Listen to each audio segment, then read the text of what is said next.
Jay here, Stretford, Paddock. This is the Paper Talk. As you can see, we're live. I'm in my kitchen, and I apologise. We are a little bit late with all the latest Manchester United news because I was sorting my banner out. Thanks to everyone who's already got involved in the chat and the comments. Going to be talking about Dominic Calvert-Lewin.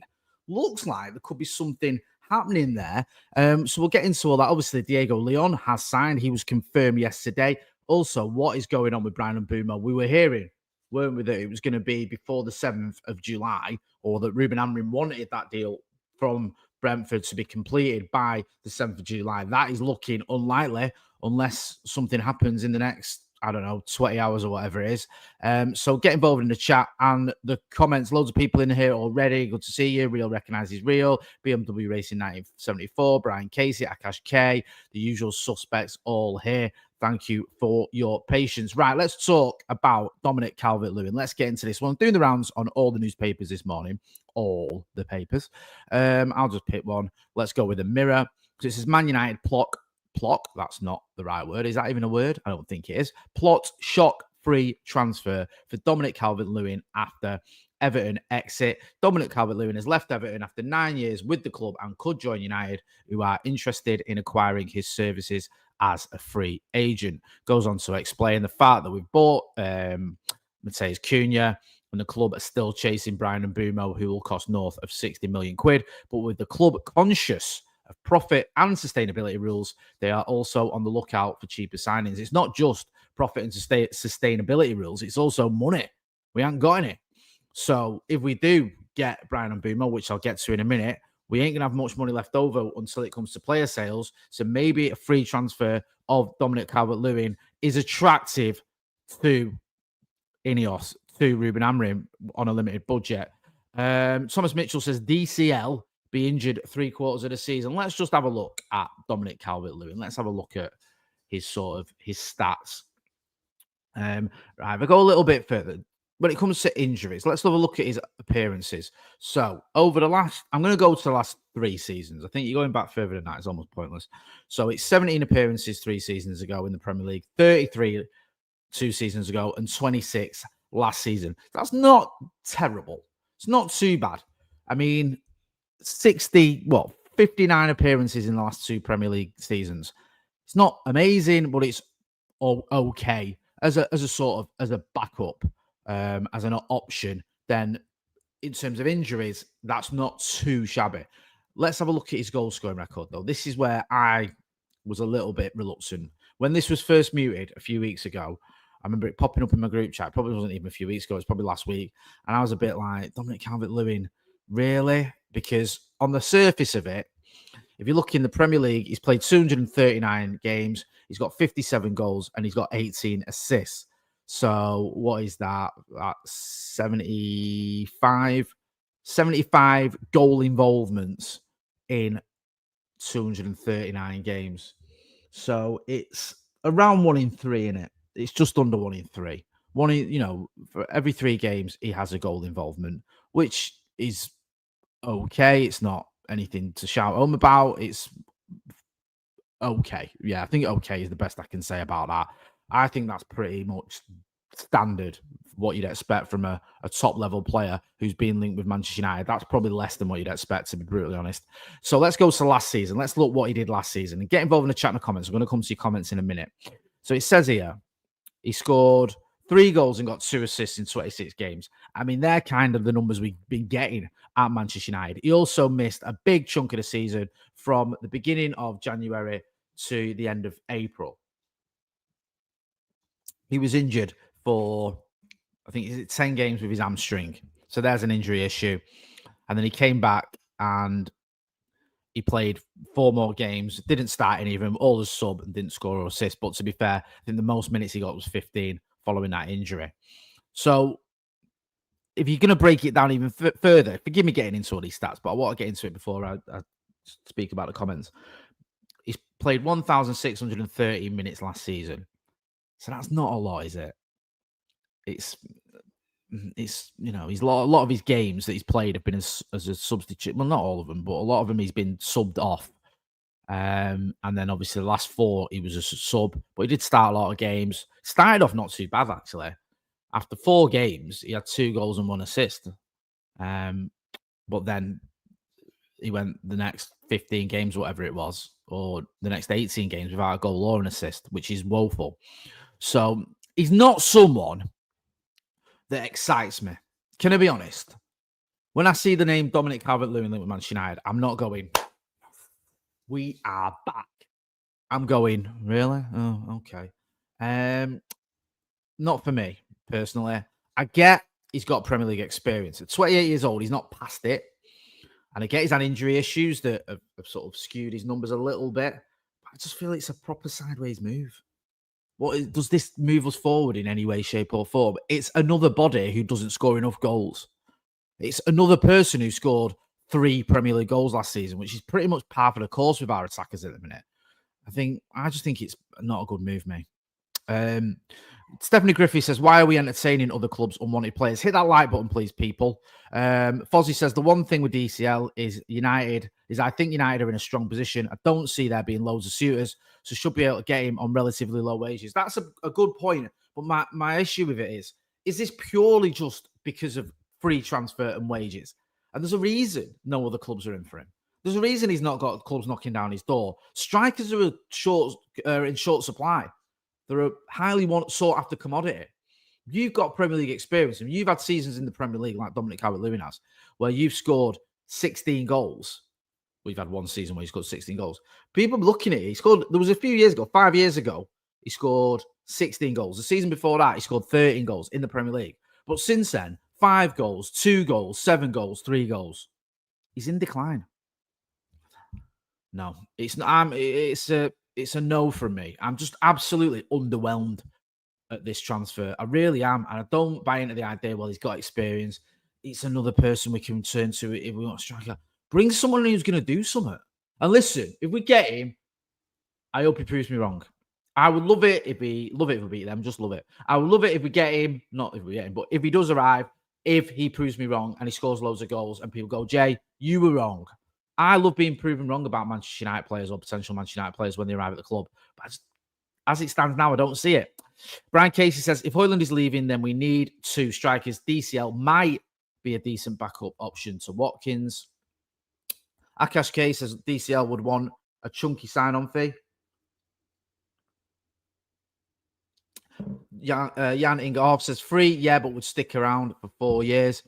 App 7 says $5,000 a week. I'll do a better job than our strikers. Fred Fox says, why are Everton letting him go? And he said that in capital letters.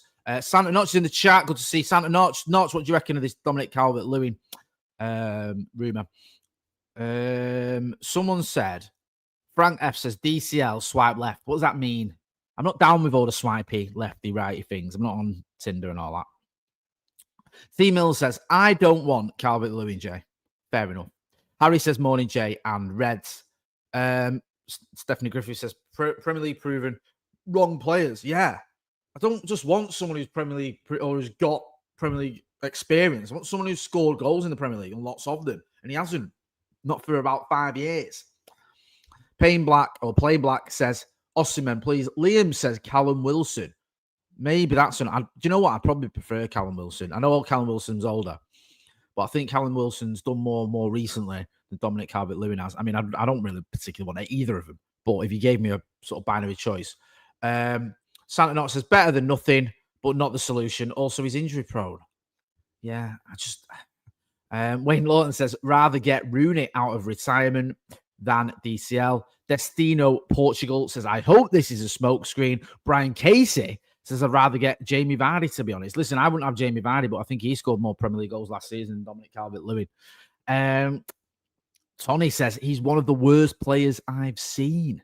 So Tony's not a fan. I mean, pretty emphatic there from most people. The people that are saying maybe get him are saying get him if there's nothing else on the horizon. But no one seems to be too keen at the minute. It just feels like it's if we have to, and if we can't get anyone else, and if we sell Højlund, and if there's if we're stuck, we shouldn't be buying strikers because there's literally no one else available. And also, you shouldn't be signing because you can't get anyone else. Sorry, and you shouldn't be signing strikers purely because they've got some Premier League experience. You need a bit more than that.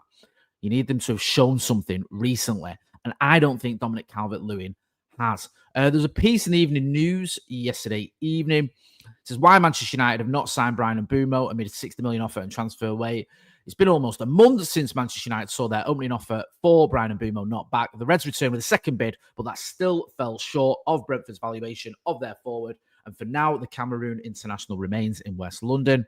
United remain confident of securing the services of the 25-year-old, but as yet, no breakthrough has materialised. The two clubs remain locked in talks with Brentford, holding out for an improved offer, and United seeking to find a compromise. The Reds return to pre-season training on Monday and fly out to America in a couple of weeks for their free-match tour of the US.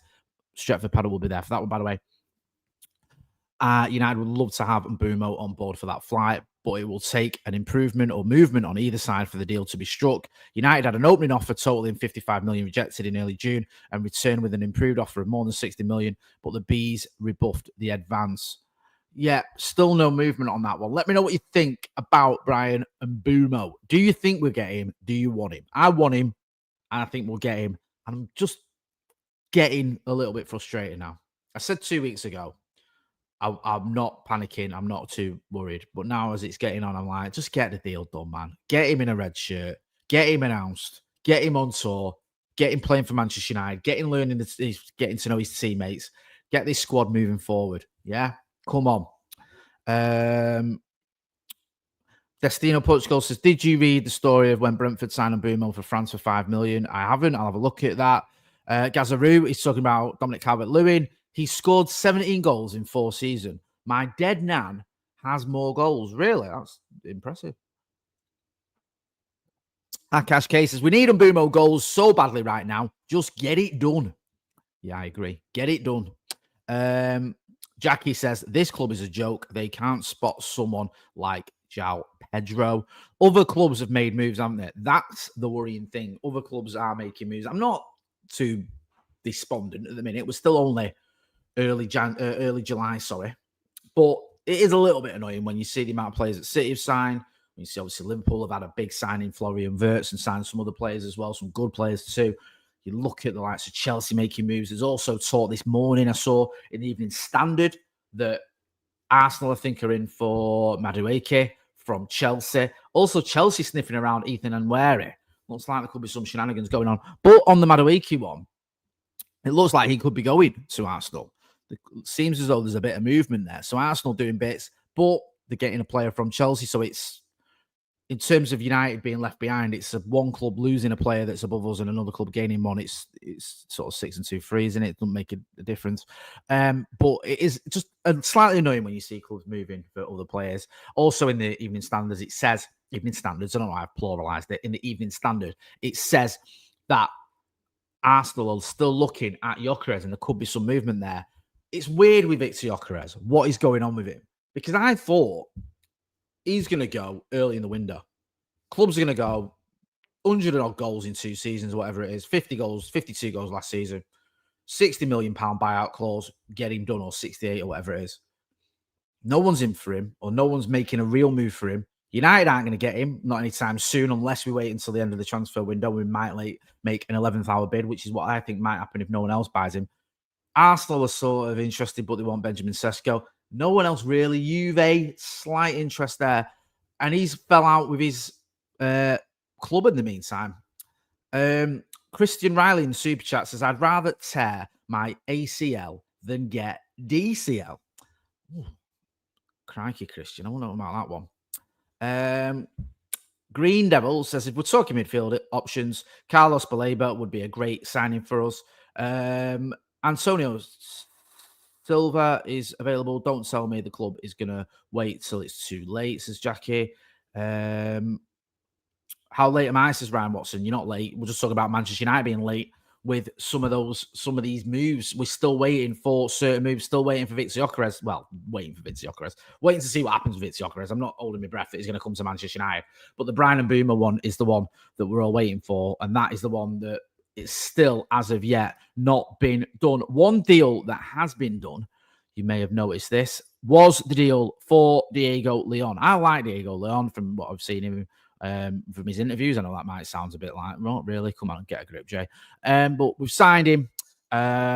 He's played 33 senior games, scoring 4 goals for his club. It says here, he reached the age of 18 in April and as an emerging talent will be supported by our first team and the academy while he settles to life or into life in Manchester. This is all from the club website. Picture of him holding the shirt. Looks the part. I look forward to seeing him. Look forward to seeing him on pre-season. It's another option at left back or left wing back. We need them. Don't know what's going to happen with Ariamas.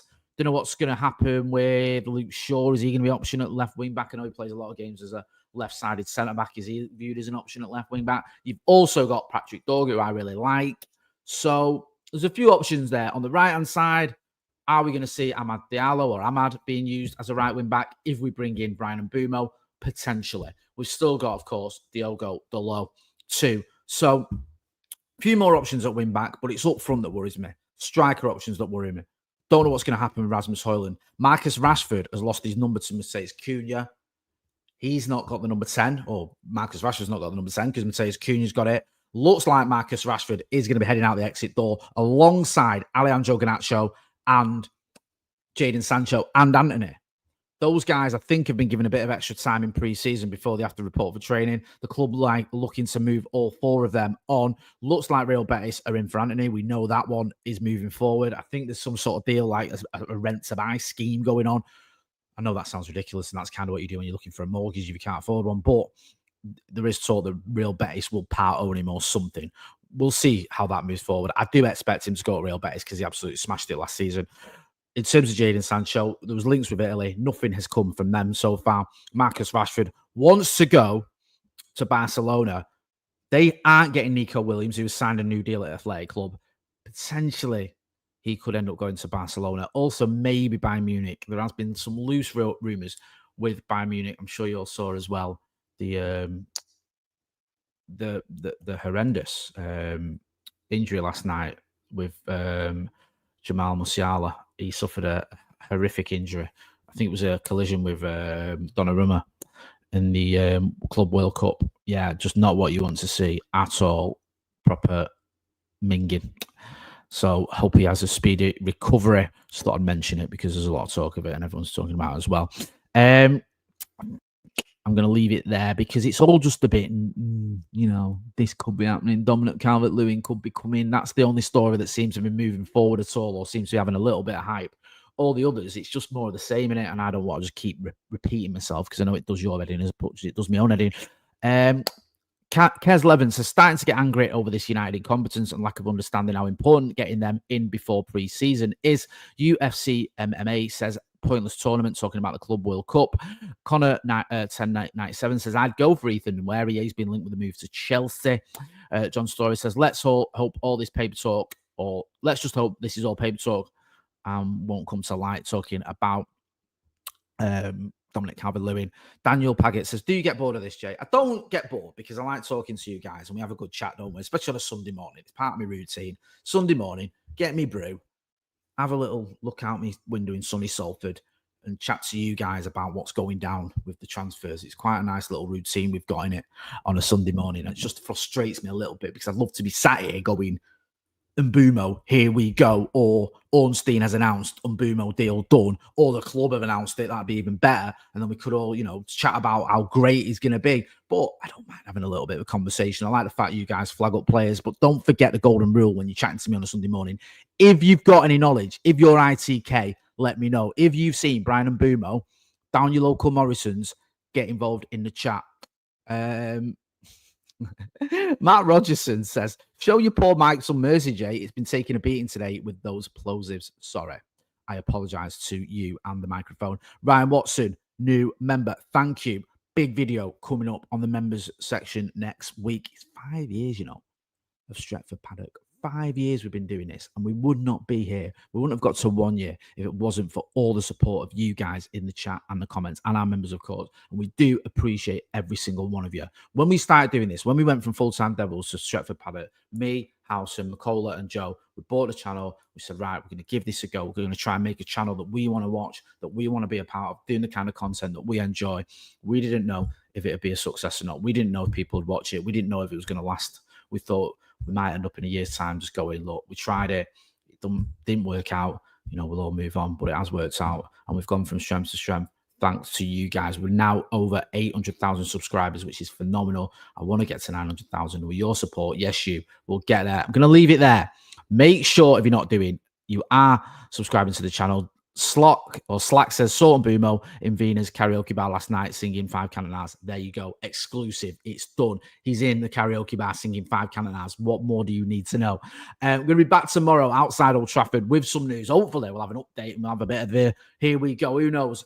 Also, as well, if there is any update, if there's any update later on today, I've got a football tournament with my daughter this morning or this afternoon. But once that's finished, if there's any update later on today, I will be going live. I will be getting you guys involved and we will give you an update. So I'm going to leave it there from not so sunny Salford this morning. I went out for a run this morning. I got caught in the rain, but it looks like it might be perking up just in time for my daughter's tournament, which is good stuff. Make sure you're hitting like, share, and subscribe. And as Akash K says, yeah, hit that like button. Appreciate you all. I'm Motty. This has been the Paper Talk. Thanks for watching.